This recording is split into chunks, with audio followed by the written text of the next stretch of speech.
iPad-ზე, ესეთ Android-ზე და iPhone-ზე. მე ვიცი iPhone-დან გადატანა, რადგან iPhone-ი მაქვს და Android-ზე მოიწიეთ სადმე იქნება და ეხლა გაჩვენებთ როგორ უნდა გადაიტანოთ და როგორ უნდა იპოვოთ.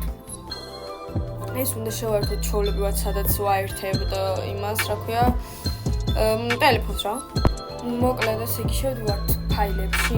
აქ გვაქვს United, ესეთი ადგილი, როცა შევერთებთ, გამოგვიჩვენებს. თუ არ გვაქვს შენერთებული, არ გამოგვიჩვენებს და image-ში შევდივართ. Image-ში შევდივართ და აი აქ არის ჩვენი ყველა ფოტოები და მე ვირჩევთ ფოტოებს, რომლებიც შენახვაც გვინდა, ან რომელიმე ფოტოსა და როგორ ვინახავთ გასწავლით. მაგალითად ეს ფოტო. მოკლედ სახში დავუბრუნდი. გავაგრძელოთ ახსნა.